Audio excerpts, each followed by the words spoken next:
ओम शांति।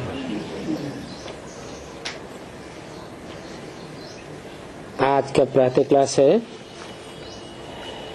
23 दिसंबर सन 1967। Record चला है जले न क्यों परवाना। रूहानी बच्चों प्रति रूहानी बाप समझाए रहे हैं, अर्थात भगवान पढ़ाए रहे हैं। भगवान कहा ही जाता है रूहानी बाप को।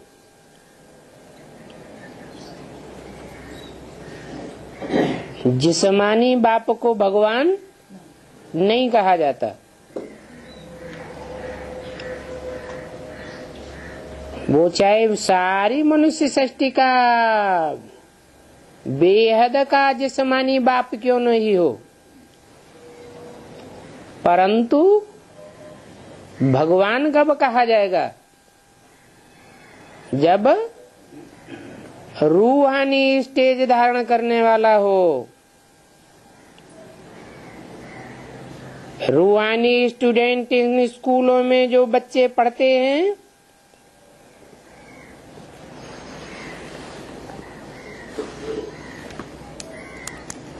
उनको रूहानी स्टूडेंट नहीं कहेंगे, वो हैं आसुरी संप्रदाय के।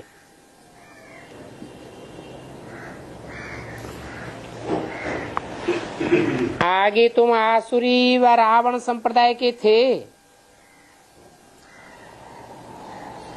अभी राम राज्य में चलने के लिए 5 विकारों रूपी रावण पर जीत पाने का पुरुषार्थ कर रहे हो। जो ये नॉलेज नहीं प्राप्त करते हैं वो तो आसुरी नॉलेज ही पढ़ते हैं। उनको समझाना पड़ता है तुम अभी रावण राज्य में हो।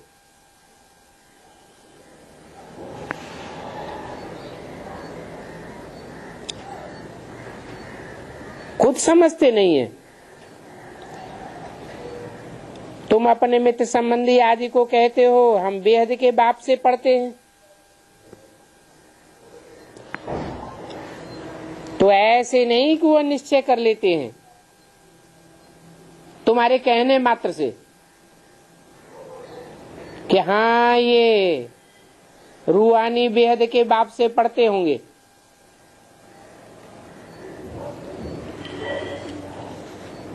कितना भी बाप कहे या भगवान भी कहे तो भी निश्चय नहीं करते।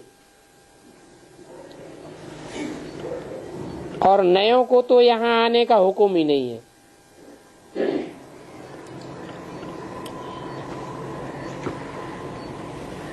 बिगर चिट्ठी व बिगर पूछे कोई आ भी नहीं सकते।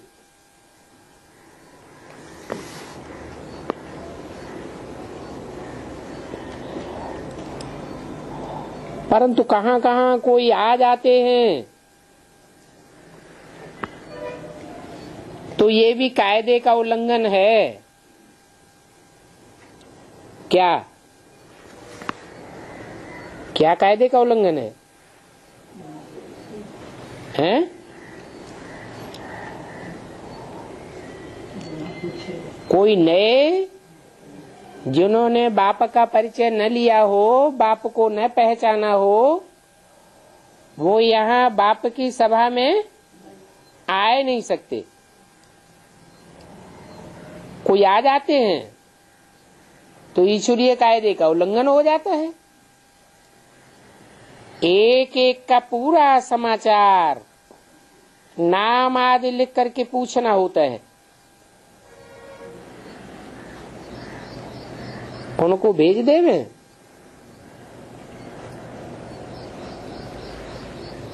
पहले पूछें, परमिशन लेवे, फिर बाबा कहते हैं भल भेज दो। अगर आसुरी दुनिया के स्टूडेंट होंगे तो बाप समझावेंगे। वो जो पढ़ाई दुनिया में पढ़ते हैं वो तो आसुर पढ़ाते हैं। क्यों? दुनिया में जो पढ़ाई है उसको आसुरी पढ़ाई क्यों कह दिया? क्योंकि पढ़ाने वाले देह अभिमानी हैं, आत्मा को जानते ही नहीं। और ये पढ़ाई तो ईश्वर पढ़ाते हैं।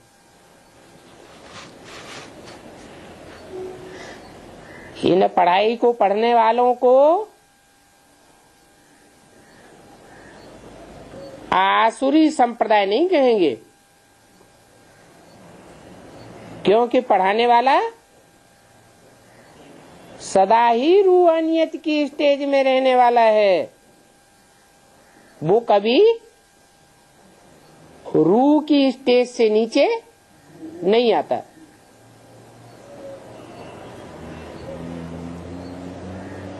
सदा शिव है। उस पढ़ाई से पाई पैसे का दर्जा मिलता है,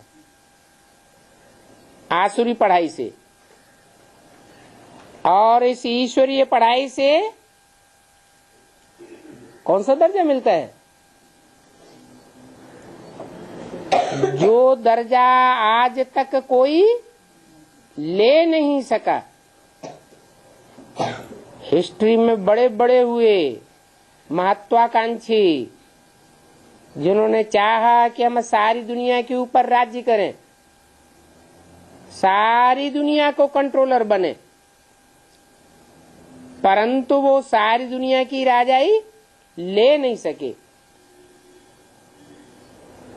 ये विश्व की बादशाही सिर्फ बाप की पढ़ाई से ही मिलती है। इतना ऊंचा दर्जा मिलता है। उस दुनिया में भले कोई बहुत बड़ा इम्तिहान पास करते हैं, फिर भी कहां तक कमाते रहेंगे? आज कोई ऊंचे से ऊंची पढ़ाई पढ़ ले, ऊंचे से ऊंचा एग्जाम पास कर ले,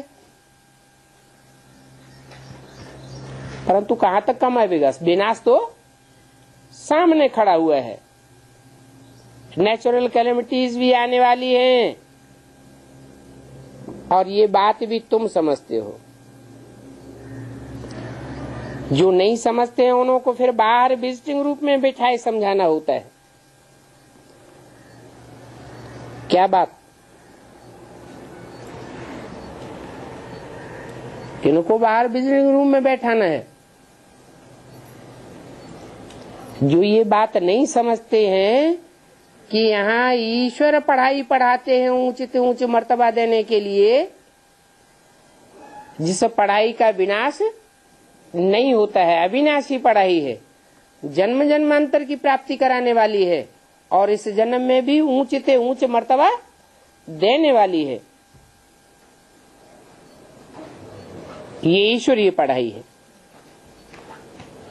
इसमें जो निश्चय बुद्धि होंगे वो ही विजयंती होंगे।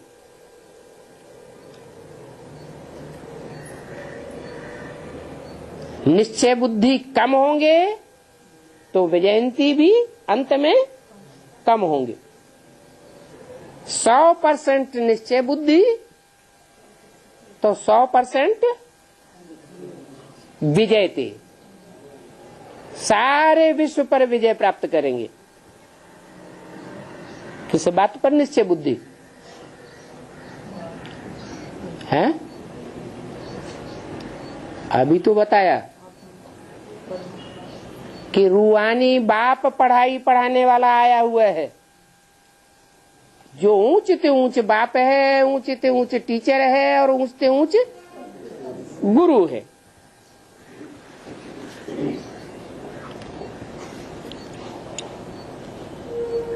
रावण संप्रदाय वालों तो यह जानते नहीं है। जो नहीं जानते हैं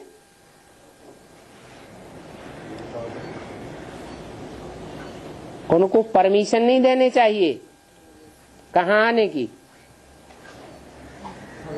है। हाँ, इसमें बड़ी खबरदारी चाहिए। परमिशन बगैर कोई भी अंदर आ नहीं सकते।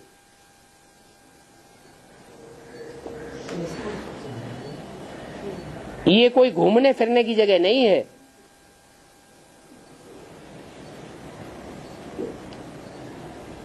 थोड़े ही समय में आगे चलकर देखेंगे कि कायदे बहुत कड़े होते जाएंगे। क्यों? सन 67 की वाणी है, तब तक तो इतने कड़े कायदे नहीं थे।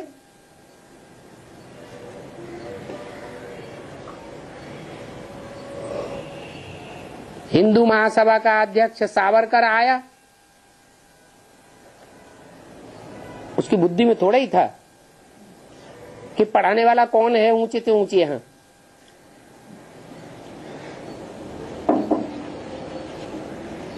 जो चला गया तो पीछे से बाबा ने बोला ये कोई थोड़े ही राजा ही पावेगा।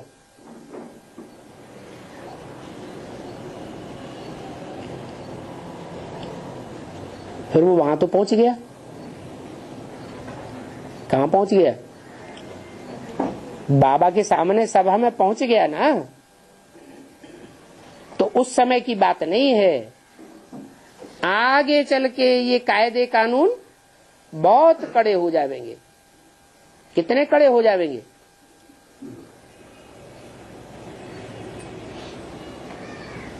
ये पांडवों का किला ऐसा बन जाएगा कि कोई असुर विकारी इसमें प्रवेश कर न सके।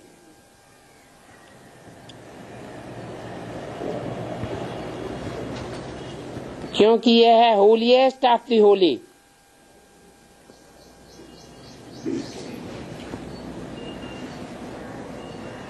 कौन है होलीएस्ट ऑफ द होली? कौन है? शिव बाबा, जिसको हम कहते हैं एवर प्योर है। शिव बाबा को इंद्र भी कहते हैं ना। तो ये इंद्र सभा है।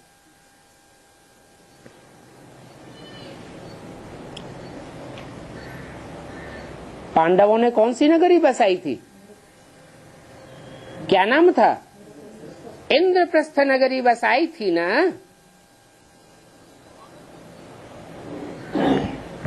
नौ रत्नों की अंगूठी भी पहनते हैं।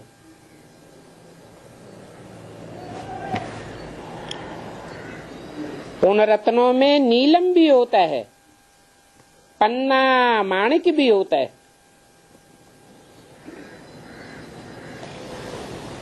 ये सब नाम रखे हुए हैं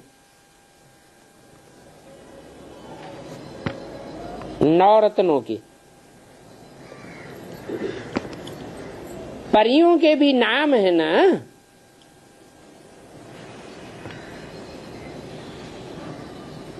क्योंकि तुम परियां पंखों से उड़ने वाली आत्माएं हो। तुम्हारे ज्ञान और योग के पंख हैं जिनसे तुम ऊंची स्टेज में उड़ती हो। शास्त्रों में तुम्हारा ही वर्णन है, परंतु आसुरी संप्रदाय इन बातों को कुछ भी समझते नहीं है। उनकी है आसुरी मिशन। अभी संगम में दोनों आकर के इकट्ठे हुए हैं।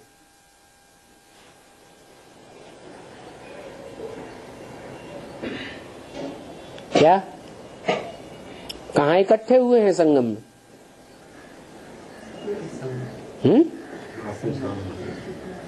ब्राह्मणों की दुनिया में या बाहर की दुनिया में? बाहर की दुनिया वाले की बात है। ब्राह्मणों की दुनिया की ही बात है। दोनों आकर इकट्ठे हुए हैं। तो रतन जब डालते हैं तो उनमें कोई पुखराज भी होते हैं।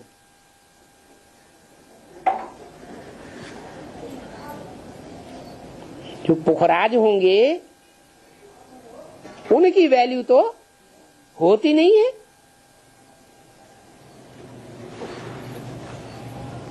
कोई रत्नों का दाम 1000 रुपया तो कोई का दाम 10-20 रुपया। यहाँ बच्चों में भी नंबरवार है। कोई तो पढ़ाई पढ़ करके फिर मालिक बन जाते हैं। काहे के मालिक बन जाते हैं? विश्व के मालिक बन जाते हैं। और कोई तो पढ़कर भी फिर क्या बन जाते हैं? हैं? पढ़ते भी हैं, लेकिन पढ़ने के बाद भी फिर क्या बन जाते हैं? दास दासी बन जाते हैं।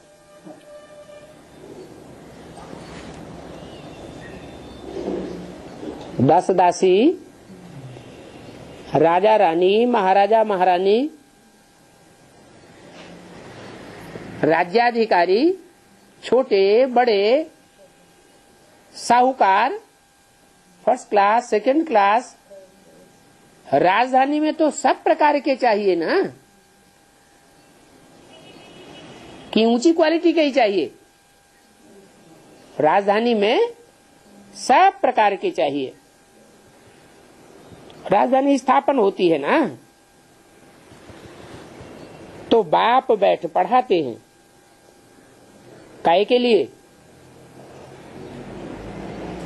दुनिया की ऊंचे से ऊंच राजधानी स्थापन करने के लिए। और कोई धर्म पिताएं आकर के राजाई या राजधानी स्थापन नहीं करते, राजधानी नहीं बनाते। और बाप आते हैं तो राजधानी बना कर जाते हैं। तुम बच्चों की राजाई स्थापन करके जाते हैं, तुम्हारा पक्का पक्का धर्म स्थापन करके जाते हैं। और धर्म भी कैसा? कब तक चलता है? हैं? कितने साल चलता है? और धर्म पिताओं का धर्म की अवधि कितनी है? ज्यादा से ज्यादा 2,500 साल। और तुम्हारा धर्म 5,000 साल तक काबिज रहता है। बल अंत में प्रायः लोप की लिस्ट में आ जाता है, परंतु रहता तो है ना।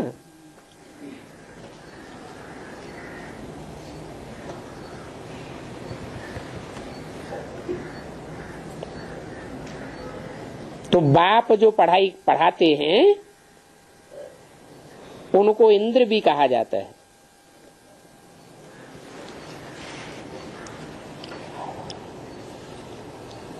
ये है ज्ञान का वर्षा। इंद्र क्या करते हैं? शास्त्रों में लिखा है पानी की बरसात बरसाते हैं।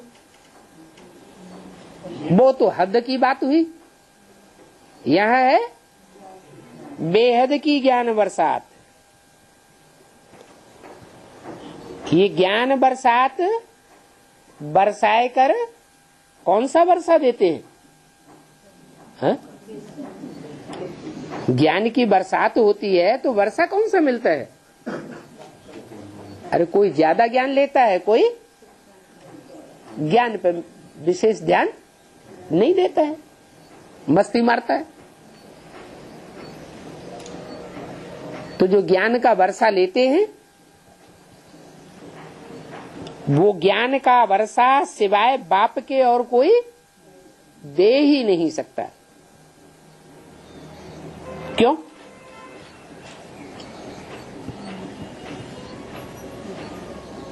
एक बाप से ही ज्ञान का वर्षा क्यों लेना है?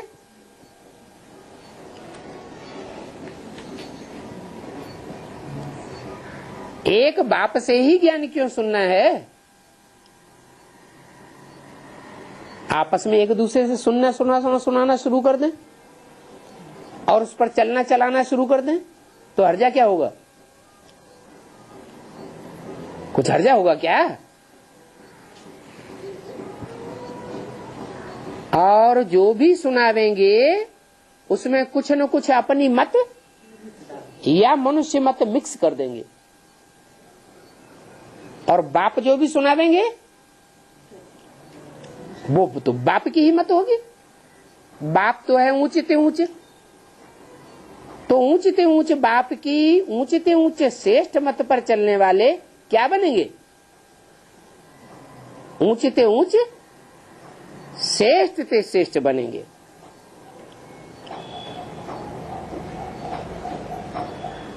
इसलिए बोला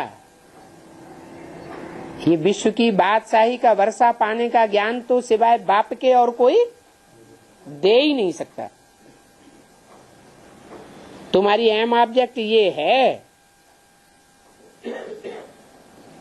निश्चय हो जाए कि यहां ईश्वर पढ़ाते हैं, तो जिनको ये निश्चय हो जाएगा वो इस पढ़ाई को छोड़ेंगे? छोड़ेंगे? छोड़ ही नहीं सकते। और जो होंगे ही पत्थर बुद्धि, उनको तो तीर कब लगेगा ही नहीं।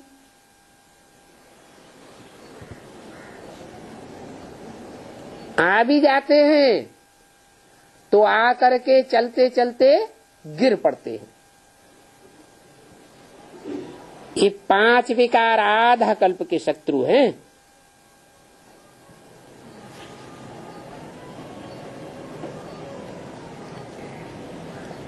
ये शत्रु वार करने से चूकते, जो पुराना कोई दुश्मन होगा, पुश्तैनी दुश्मन, जिसके साथ पीढ़ी दर पीढ़ी की लड़ाई चली आ रही हो, तो मौका पाए कि वो छोड़ देगा क्या?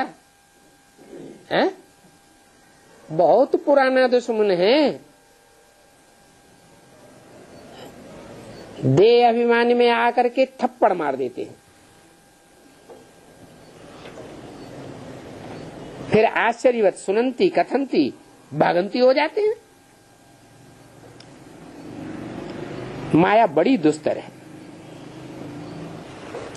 एक ही थप्पड़ से गिराई देती है। वो समझते हैं हम कभी नहीं गिरेंगे, फिर भी माया थप्पड़ लगाई देती है।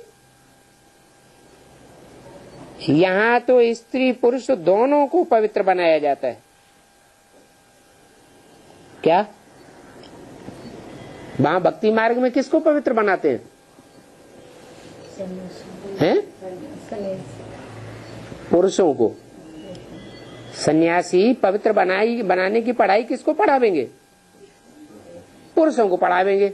घर बार छोड़ दो, हमारे साथ आके जंगल में रहो, तुम पवित्र बन जावेंगे।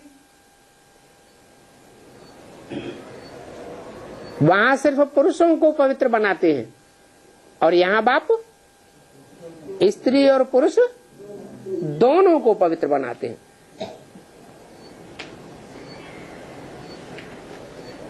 तो वहां सिर्फ पुरुषों को पवित्र क्यों बनाते हैं? स्त्रियों को क्यों छोड़ देते हैं?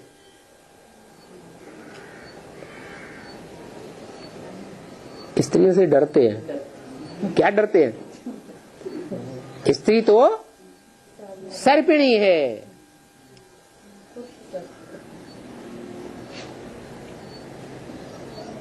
ये नहीं समझते कि हम खुद सर्प हैं। बाप यहां कहते हैं सब पुरुष क्या हैं? सब पुरुष दुर्योधन दुशासन है। सब स्त्रियों को क्यों नहीं कहा कि दुर्योधन सूर्पणखा पूतना है? ये बोला कोई कोई सूर्पणखा पूतना होती है। मोस्टली स्त्रियों में लज्जा रहती है। तो यहां स्त्री पुरुष दोनों को पवित्र बनाया जाता है। वो स्त्रियों से डरते हैं तब तो घर बार छोड़ करके भागते हैं। और यहां बाप, यहां जो बेहद का बाप पढ़ाई पढ़ाने आया हुआ है, पवित्र बनाने के लिए आया हुआ है, मनुष्य को देवता, पुरुषों को, नर को नारायण और नारी को लक्ष्मी बनाने आया हुआ है, तो कन्याओं माताओं के बीच से भाग जाता है क्या? है? बेहद की जो गृहस्थी बाप की होती है, उस बेहद की गृहस्थी को छोड़ के भागता है क्या? क्यों नहीं भागता है? कोई राज होगा? क्या राज है?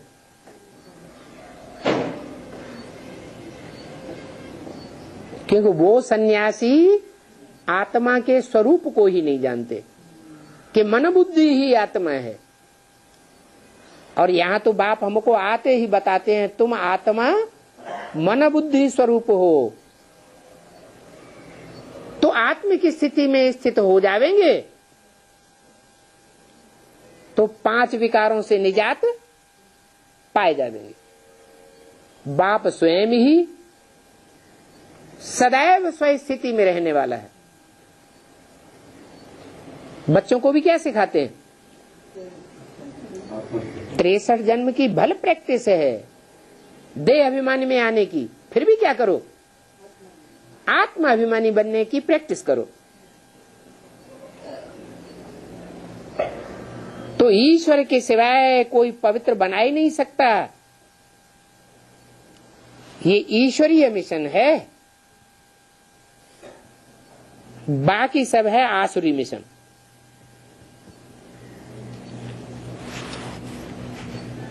क्योंकि वो कोई आत्मा बनना सिखाते नहीं। क्या समझते हैं अपन को? देह समझते हैं, देहधारी समझते हैं, और मिशन भी किसकी बनाई हुई है? देहधारियों की मिशन बनाई हुई है ना, तो देह अभिमान में आते रहते हैं। बाप को तो खिवैया भी कहा जाता है। काहे का खिवैया है? ये जो शरीर रूपी नवैया है, इस नवैया का खिवैया भी है। सिर्फ एक नैया का खिवैया नहीं है। क्या नैया बड़ी होती है या जहाज बड़ा होता है? एक एक पानी के जहाज में सैकड़ों नवैया रखी होती है। तो बाप जिस मुकर्रर रथ में प्रवेश करता है वो है जहाज। सिख लोग कहते हैं नानक चाप जहाज, क्योंकि वो नानक को सदगुरु मानते हैं। हिंदू लोग कहते हैं शंकर चाप जहाज। शंकर का जो शरीर रूपी जहाज है वो कैसा जहाज है? ढेरों नवैया उसका आधार लेकर के चलती हैं।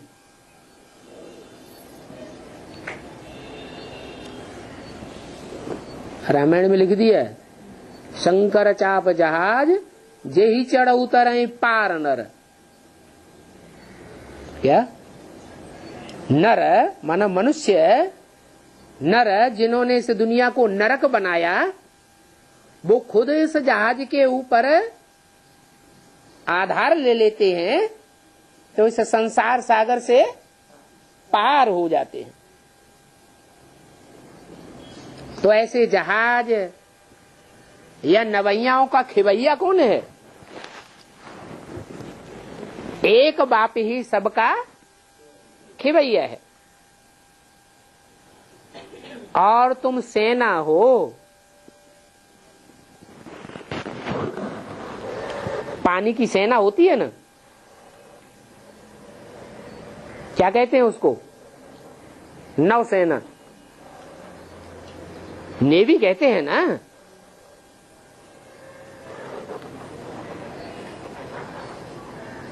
खिवैया आते हैं सभी नैयाओं को पार ले जाने के लिए।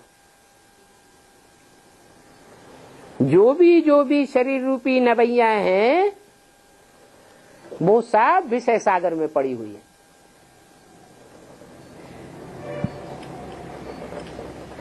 गोते खाती रहती है काय में, विषय विकारों में गोते खाती रहती हैं। जैसे भंवर में नैया घूमती है ना, तो बहुत डरते हैं कहां डूब न जाए। बाप भी समझाते हैं जो नैया की डोरी बुद्धि रूपी डोरी बाप ने अपने हाथ में ले ली, वो नैया डोलेगी लेकिन डूब नहीं सकती। एक नवैया की बात नहीं है, सभी नवैया को पार ले जाने वाला एक ही खिवैया है। परंतु कौन सी नैया होनी चाहिए? सच की नैया या झूठ की नैया? कहते भी हैं सच की नैया हिलेगी डुलेगी परंतु डूबेगी नहीं। कितने ढेर के ढेर मठ पंथ हैं, उन मठ पंथों में भक्ति का आडंबर लगा पड़ा है या ज्ञान मार्ग है? भक्ति का आडंबर लगा पड़ा है। अभी ये ज्ञान और भक्ति की जैसे लड़ाई होती है, कब भक्ति की भी विजय होगी और कब ज्ञान की भी विजय होगी। दो मल्लयुद्ध जब आपस में लड़ते हैं तो ऐसे ही थोड़े के एक ही घूसा मारता रहेगा, एक दूसरे को लथ पथ करते रहते। भक्ति की तरफ देखो, कितने बड़े बड़े योद्धाएं हैं। ज्ञान मार्ग के तरफ भी कितने बड़े बड़े योद्धे हैं। उनके नाम क्या दिए हैं? है? अरे उनके नाम दिए हैं ना, अर्जुन, भीम आदि नाम दिए हैं ना, दिखाते हैं। ये नाम किस आधार पर दिखाए हैं? उन्होंने जैसा जैसा पुरुषार्थ किया है वैसा वैसा उनके नाम दिखाए हैं। जरूर अर्जुन ने श्रेष्ठ पुरुषार्थ का अर्जन किया होगा, उनका नाम भीम रखा है। जरूर भयंकर भयंकर काम किए होंगे, बड़े बड़े राक्षसों को, बड़े बड़े कीचक जैसों को, बड़े बड़े दुर्योधन दुशासन जैसों को किसने पछाड़ा? भीम ने पछाड़ा। तो ये भयंकर कार्य करने वाले का नाम भीम रख दिया। तो ये सब कहानियां बैठ बनाई हैं।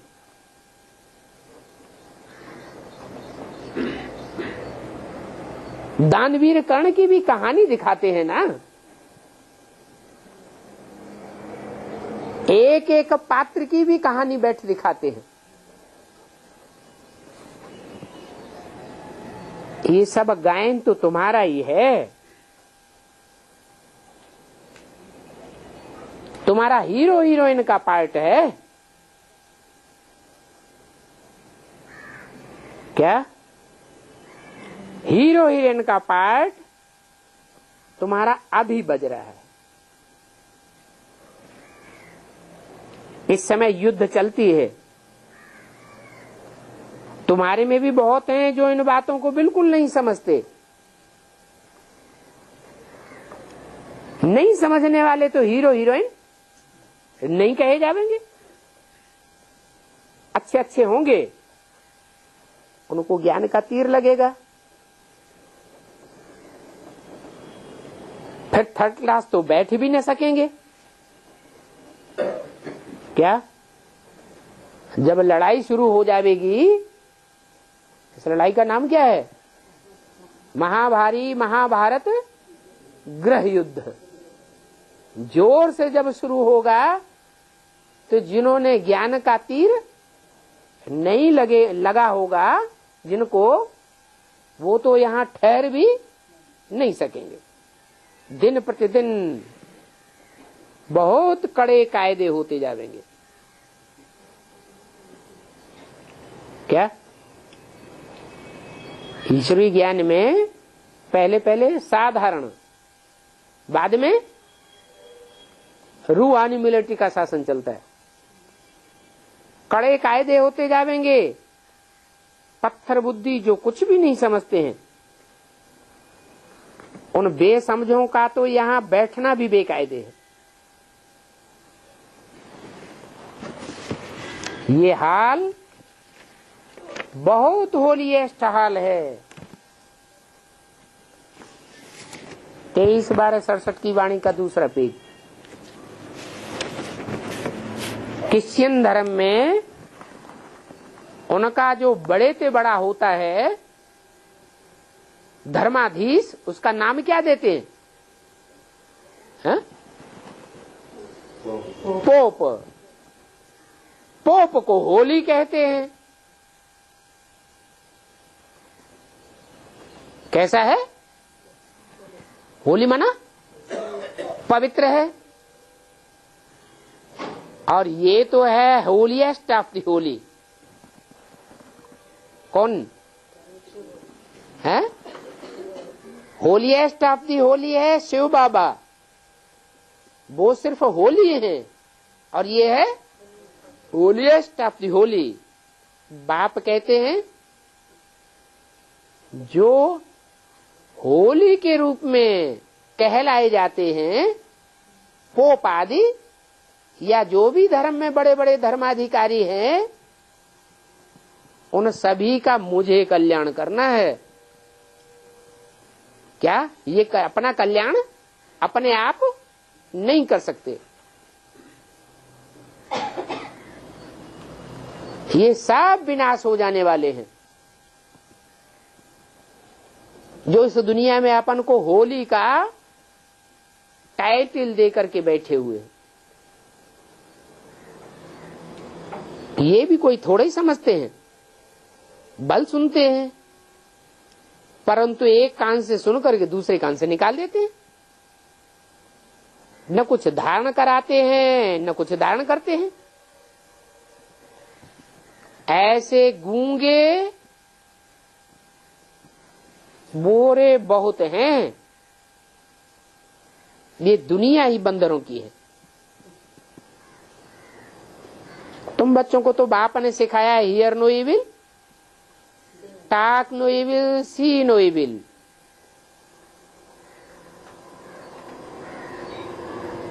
इन बंदरों की दुनिया को देखना ही नहीं है। बंदर का चित्र दिखाते हैं। चित्र बंदर का क्यों दिखाते हैं? हैं? क्योंकि बंदरों में ही सबसे जास्ती विकार होते हैं। उन बंदरों को ही बाप आकर के मंदिर लायक बनाते हैं। राम की सेना तो गाई हुई है, तो बंदरों का चित्र बनाया है चरित्र दिखाने के लिए कि क्या क्या चरित्र करते रहते हैं ये बंदर और बंदरियां।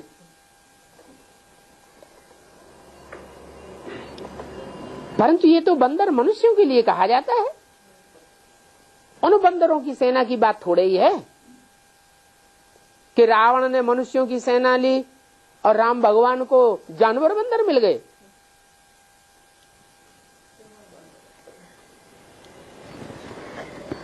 मनुष्य इस समय बंदरों से भी बदतर हैं।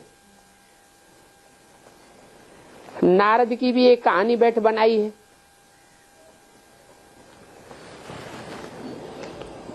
उनको बोलो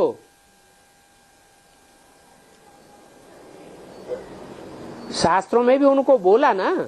नारद को क्या बोला? शीशा रख दिया और क्या कहा? तुम अपने शकल तो इस शीशे में देखो। कौन सा शीशा रख दिया? ज्ञान का दर्पण रख दिया।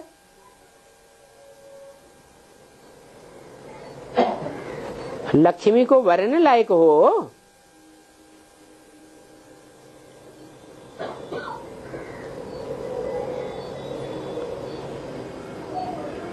पांच विकार तो अंदर में नहीं है। अपन को अपने आप ही देखो।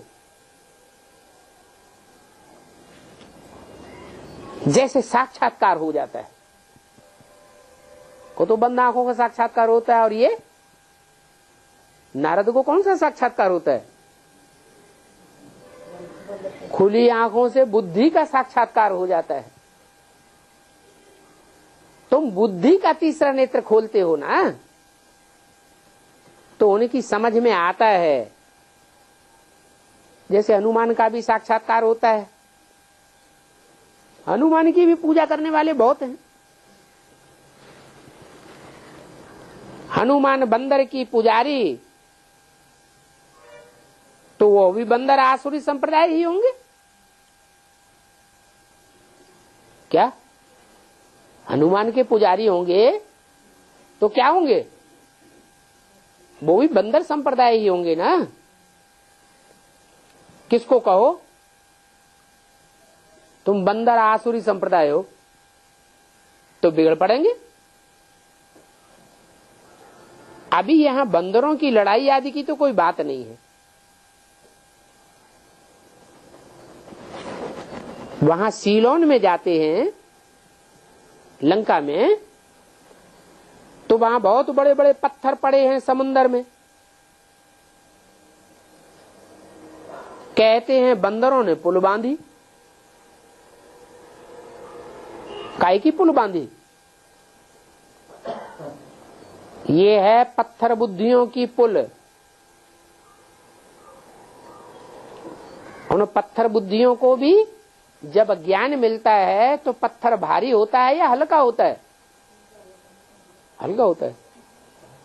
पत्थर भारी होता है, परंतु उनको जब ईश्वरीय ज्ञान मिलता है तो वो बहुत हल्के हो जाते हैं।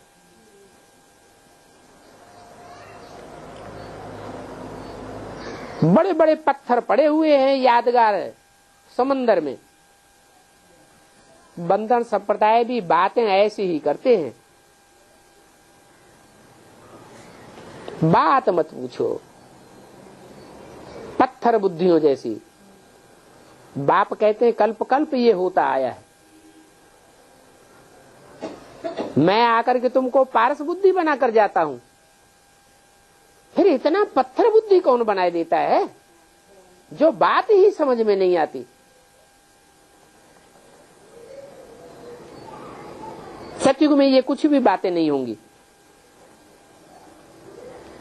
कौन सी बातें? वहां कोई भी पत्थर बुद्धि नहीं होंगे। ये पुरानी दुनिया ही खत्म हो जाएगी। जो पक्के निश्चय बुद्धि होंगे वो समझते हैं कि कल पहले भी हमने ये राज्य लिया था।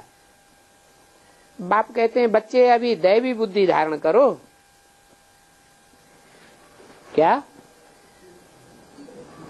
बुद्धि कौन सी धारण करो? बुद्धि माने अकल, मत। कौन सी मत धारण करो? या तो ईश्वरीय मत धारण करो या तो देवताई मत धारण करो। अभी कोई भी बेकायदे काम नहीं करो। कोई भी माना है। समाज के कायदे होते हैं, ईश्वरीय कायदे तो हैं ही।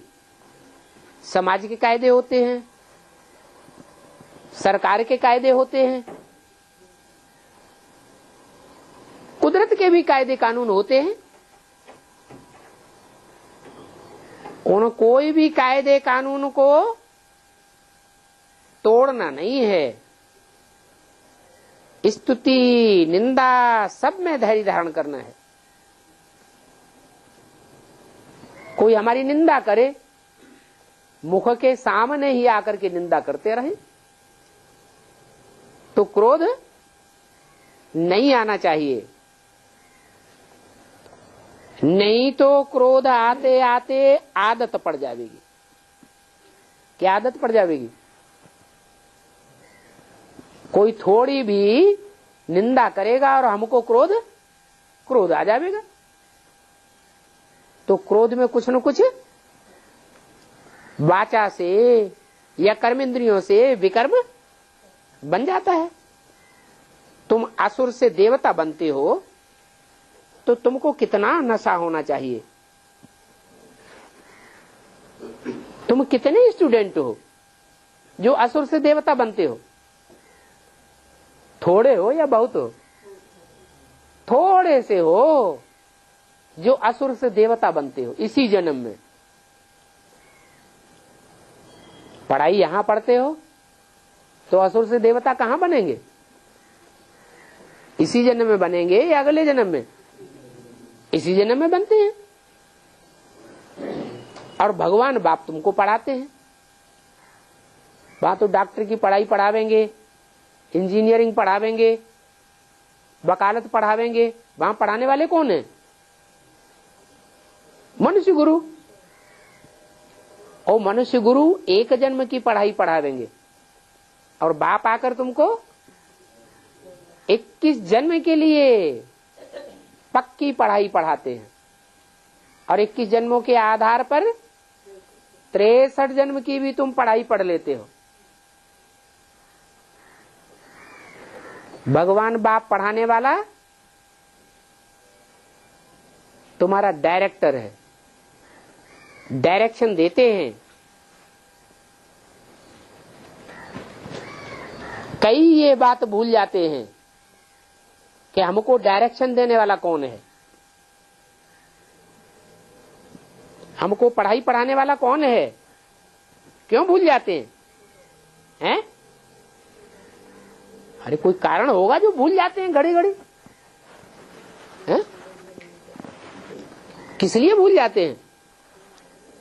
इतनी ऊंची पढ़ाई पढ़ाने वाला, समझते भी हैं, मानते भी हैं, निश्चय बुद्धि भी हैं, लिख करके भी देते हैं, फिर भूल क्यों जाते हैं? क्योंकि साधारण तन है ना।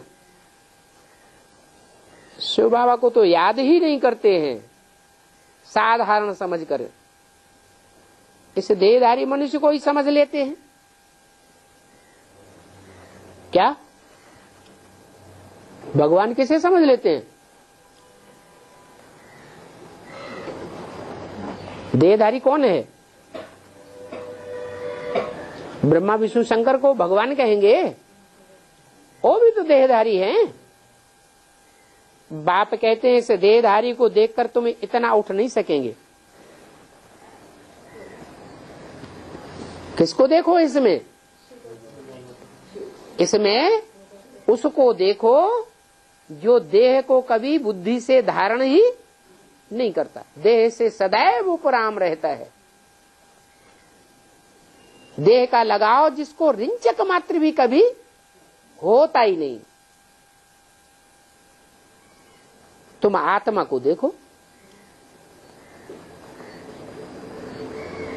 जिस तन में प्रवेश करता है उस तन को मत देखो, साधारण तन को नहीं देखो। किसको देखो? उस तनधारी आत्मा को देखो, तो रूहानियत की प्रैक्टिस पड़ जाएगी। और सुप्रीम सोल बाप को देखो,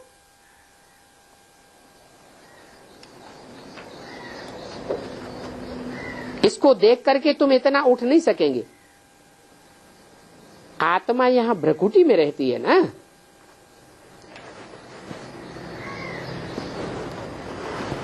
आत्मा ही सुन करके कान हिलाती है। तो हमेशा आत्मा से बात करो।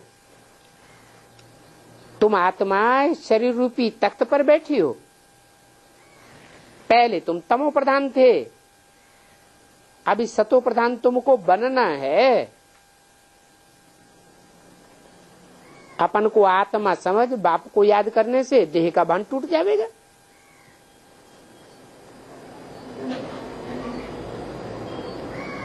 आधा कल्प का देह भान भरा हुआ है आत्मा में।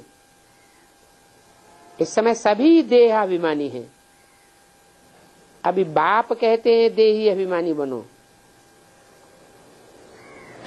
आत्मा ही सब कुछ धारण करती है, खाती है, पीती है, सब कुछ आत्मा ही करती है ना। क्या भोगने वाली कौन है? हैं? आत्मा ही भोगने वाली है, आत्मा ही सब कुछ करने वाली है। परमपिता परमात्मा अभोक्ता है, वो कुछ भी नहीं करता है, कुछ भी नहीं करता है। ज्ञान सुनाता है कि नहीं सुनाता है? ज्ञान सुनाता है। ज्ञान भी लगाव पूर्वक सुनाता है या बेलगाव से सुनाता है? साक्षी होकर के सुनाता है या अटैचमेंट पूर्वक सुनाता है? साक्षी होकर के सुनाता है। कोई सुनेगा, कोई नहीं सुनेगा, कोई ध्यान देगा, कोई ध्यान नहीं देगा। तो जो ध्यान नहीं देते हैं, 70 साल हो गए, वो सुनाता ही जाता है, समझाता ही जाता है, और ध्यान न देने वाले ध्यान अभी भी ध्यान नहीं दे रहे हैं, तो क्या थप्पड़ मारता है? गुस्से में आके कभी थप्पड़ मारता है? नहीं मारता है। क्यों नहीं मारता? क्योंकि वो साक्षी दृष्टा, साक्षी होकर के पढ़ाई पढ़ाता है। पढ़ेंगे अपने लिए पढ़ेंगे, नहीं पढ़ेंगे अपना नुकसान करेंगे, ये भी बताता है। पढ़ेंगे, लिखेंगे, बनेंगे जन्म जन्मांतर के नवाब, और रुलेंगे पिलेंगे, खुद रोएंगे, दूसरों को रुलाएंगे, खुद तंग होंगे, दूसरों को तंग करेंगे, तो यहां भी खराब बनेंगे और वहां भी दास दासी बनते रहेंगे।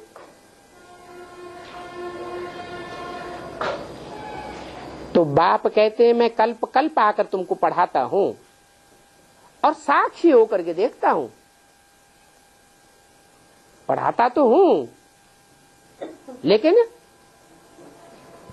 जैसे कहते हैं देखते हुए न देखो, सुनते हुए न सुनो, ऐसे ही मैं सुनाता तो हूं, लेकिन कोई लगाव नहीं होता। साक्षी दृष्टा, नंबरवार पुरुषार्थ अनुसार जो कुछ पढ़ा था वो ही बच्चे पढ़ेंगे। क्या पढ़ेंगे? जानते हैं कि जिन्होंने कल पहले पढ़ाई पढ़ी थी वो ही पढ़ेंगे, दूसरे तो कोई पढ़ेंगे नहीं। टाइम लग जाता है। रीढ़ बकरियों को देवता बनाना ये कितना डिफिकल्ट काम है। क्या बंदरों को देवता बनाना कठिन काम नहीं है? बंदरों को भी देवता बनाना कठिन काम है, वो तो रुद्रमाला के हैं। वो तो फिर भी थोड़ा समझू है, लेकिन रीढ़ बकरियां कहाँ हैं? ज्यादा बेसिक नॉलेज में है, एडवांस में है? बेसिक नॉलेज में। त्रिमूर्ति में भी एक बकरी है, एक घोड़ा है, एक शेर है। बकरी क्या करती है? हैं? जहां बड़ी बकरी या बकरा जाएगा गड्ढे में, वहां वो भी पीछे पीछे फॉलो करती है। अपनी अकल नहीं चलाती। इन रीढ़ बकरियों को देवता बनाना कितना डिफिकल्ट है। कहते हैं कलयुग की आयु 40,000 वर्ष है। क्या वो रीढ़ बकरियां जो यज्ञ का पैसा खर्च करके बड़े बड़े कंक्रीट के महलमानियां बनाते चले जा रहे हैं, कहां? माउंट आबू में या बाहर? माउंट आबू बाहर नहीं बना रहे। बाहर के लिए कहा ये सारी दुनिया खलास होने वाली है। आबू के लिए क्या कहा?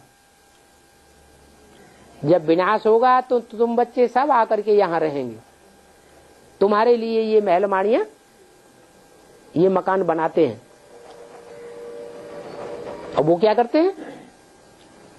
जो भी पैसा इकट्ठा हुआ वो कहां लगा देते हैं?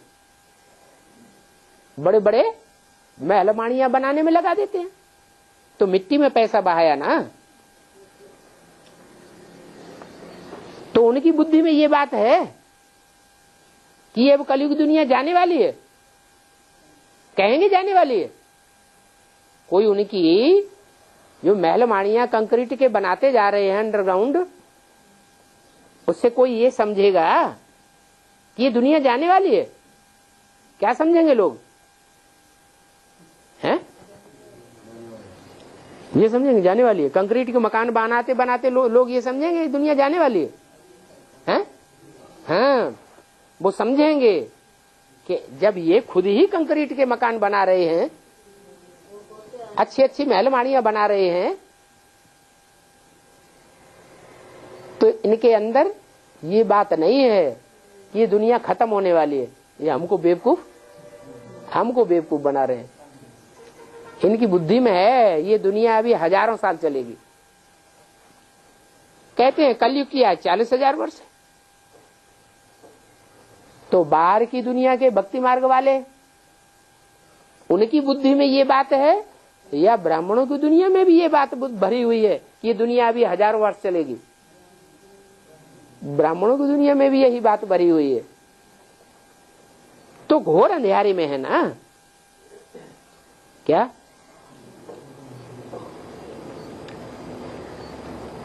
जैसे कबूतर के सामने ही बिल्ली आ जाए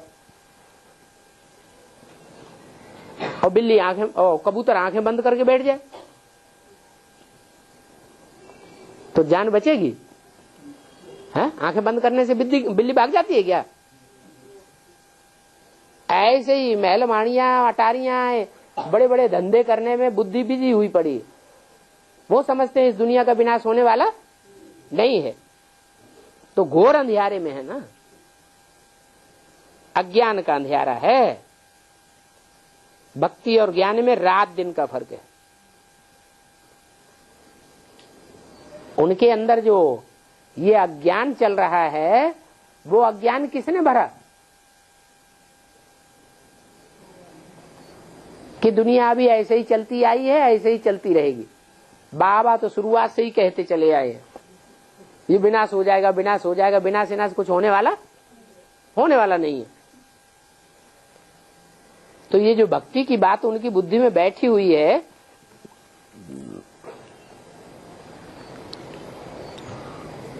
उसमें और तुम्हारी बुद्धि में बहुत फर्क है। तुम्हारी बुद्धि में है कि ये सब खलास होने वाला है, तो जिसकी बुद्धि में ये होगा कि ये सब खलास होने वाला है, तो अपना तन मन धन ईश्वरीय सेवा में सफल करेगा या बैंक बैलेंस बढ़ाएगा, महलमाड़ियां बनाएगा, क्या करेगा? सब कुछ ईश्वरीय सेवा में लगाएगा। ये भी समझने की बातें हैं। बच्चे बड़े खुशी में भरे हुए होने चाहिए। सब कुछ है, कोई तमन्ना नहीं है। जानते हैं कल पहले मिसल हमारी सभी मनोकामनाएं पूरी होती है, इसलिए तुम्हारा पेट भरा रहता है। कौन सा पेट? बुद्ध रूपी पेट भरपूर रहता है। जिनको ज्ञान नहीं है उनको थोड़ा ही कहेंगे उनका पेट भरा हुआ है। उनका पेट पीठ से लगा रहता है, जैसे कि पेट खाली हुआ पड़ा है। तुमको तो खुशी जैसी खुराक नहीं है। ये खुराक कब आती है? खुशी की। जिनकी बुद्धि में ईश्वरीय ज्ञान भरा हुआ है, वो सुबह से लेकर के शाम तक ईश्वरीय सेवा में लगे रहेंगे। ईश्वरीय सेवा करने से उनको खुशी का मेवा स्वतः ही मिलता रहता है। जिनको ये ज्ञान नहीं होगा, ईश्वरीय ज्ञान, वो ईश्वरीय सेवा में लगे रहेंगे या अपने देह की सेवा में लगे रहेंगे। देह की परवरिश बनी रहे, खूब धन दौलत इकट्ठी करो, खूब मकान महल माड़ियां बना लो, अपने नाम से रजिस्ट्रेशन करवा लो। तो ये अज्ञान है, ये ज्ञान है? ये तो अज्ञान में सोए पड़े हैं। तुमको तो जन्म जन्मांतर की राजाई मिलती है। वो अपने अज्ञान के कारण थोड़े समय के लिए अभी खुश हैं कि हमने इतनी दौलत इकट्ठी कर ली, इतने महल माड़ियां बना लिए। उनका अल्पकाल का सुख है। और तुम्हारा 21 जन्मों का तो है ही है, लेकिन 21 जन्मों के आधार पर तुम्हारा 63 जन्मों का भी हिसाब किताब सुख का बन जाता है। तो इसके लिए पूरा महावीर बनना है। खुशी न जाने पाए क्या? ज्ञानी का मतलब क्या है? ज्ञानी वो है जो सदैव खुशी में रहे। कोई दुख का माहौल आ जाए तो भी उसको खुशी में पलट दे। ज्ञान की इतनी पराकाष्ठा चाहिए।